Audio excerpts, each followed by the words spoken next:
जय श्री राम भक्तों। आज के इस वीडियो में मैं आपको कार्तिक मास महात्म्य कथा 2 सुनाऊंगी। तो ध्यान से सुनिएगा। भगवान श्री कृष्ण आगे बोले, हे प्रिय, जब गुणवती को राक्षस द्वारा अपने पति एवं पिता के मारे जाने का समाचार मिला तो वह विलाप करने लगी। हाँ नाथ, हाँ पिता, मुझको त्याग कर तुम कहाँ चले गए? मैं अकेली स्त्री, तुम्हारे बिना अब क्या करूँ? अब मेरे भोजन, वस्त्र आदि की व्यवस्था कौन करेगा? घर में प्रेम पूर्वक मेरा पालन पोषण कौन करेगा? मैं कुछ भी नहीं कर सकती। मुझे विधवा की कौन रक्षा करेगा?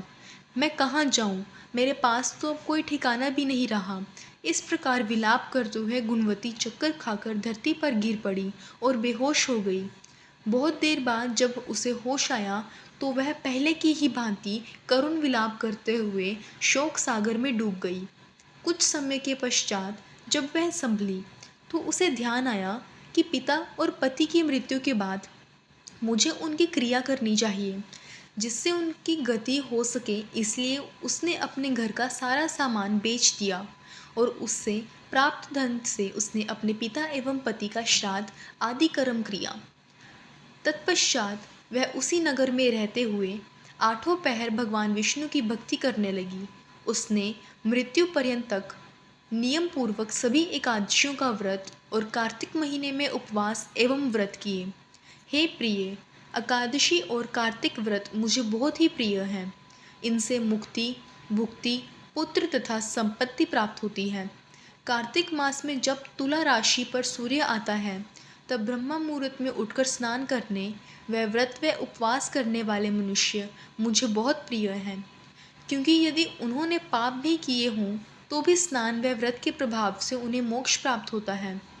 कार्तिक में स्नान, जागरण, दीपदान तथा तुलसी के पौधे की रक्षा करने वाले मनुष्य साक्षात भगवान विष्णु के समान हैं। कार्तिक मास में मंदिर में झाड़ू लगाने वाले, स्वस्तिक बनाने वाले तथा भगवान विष्णु की पूजा करने वाले मनुष्य जन्म मरण के चक्कर से छुटकारा पा जाते हैं। यह सुनकर गुणवती भी प्रतिवर्ष श्रद्धापूर्वक कार्तिक का व्रत और भगवान विष्णु की पूजा करने लगी। हे प्रिय, एक बार उसे ज्वर हो गया और वह बहुत कमज़ोर भी हो गई। फिर भी वह उसी प्रकार गंगा स्नान के लिए चली गई। गंगा तक तो वह पहुंच गई, परंतु शीत के कारण वह बुरी तरह से कांप रही थी। इस कारण वह शिथिल हो गई। तब मेरे दूत उसे मेरे धाम में ले आए। तत्पश्चात ब्रह्मा आदि देवताओं की प्रार्थना पर जब मैंने कृष्ण का अवतार लिया तो मेरे गण भी मेरे साथ इस पृथ्वी पर आए, जो इस समय यादव हैं। तुम्हारे पिता पूर्व जन्म में देवशर्मा थे तो इस समय सत्यराजित हैं। पूर्व जन्म में चंद्र शर्मा जो तुम्हारे पति था वह डाकू है, और हे देवी, तू ही वह गुणवती है। कार्तिक व्रत के प्रभाव के कारण ही तू मेरी अर्धांगिनी हुई है। पूर्व जन्म में तुमने मेरे मंदिर के द्वार पर तुलसी का पौधा लगाया। इस समय वह तेरे महलों के आंगन में कल्प वृक्ष के रूप में विद्यमान है। उस जन्म में जो तुमने दीपदान किया था उसी कारण तुम्हारी देह इतनी सुंदर है और तुम्हारे घर में साक्षात लक्ष्मी का वास है। चूँकि तुमने पूर्व जन्म में अपने सभी व्रतों का फल पति स्वरूप विष्णु को अर्पित किया था, उसी के प्रभाव से इस जन्म में तुम मेरी प्रिय पत्नी हुई हो।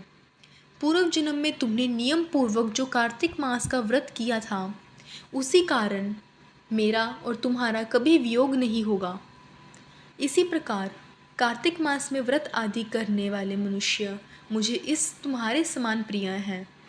दूसरे जप, तप, यज्ञ, दान आदि करने से प्राप्त फल कार्तिक मास में किए गए व्रत के फल से बहुत थोड़ा होता है, अर्थात कार्तिक मास के व्रतों का 16वां भाग भी नहीं होता। इस प्रकार सत्यभामा भगवान श्री कृष्ण के मुख से अपने पूर्व जन्म का पुण्य का प्रभाव सुनकर बहुत प्रसन्न हुई। तो भक्तों, आज का अध्याय यहीं पर समाप्त होता है। आशा करती हूँ आपको मेरी दी गई सुनाई गई कथा अच्छी लगी होगी। आगे पूरे कार्तिक की कथा सुनने के लिए आप मेरे चैनल को सब्सक्राइब करें और मेरे परिवार का हिस्सा बनें। धन्यवाद।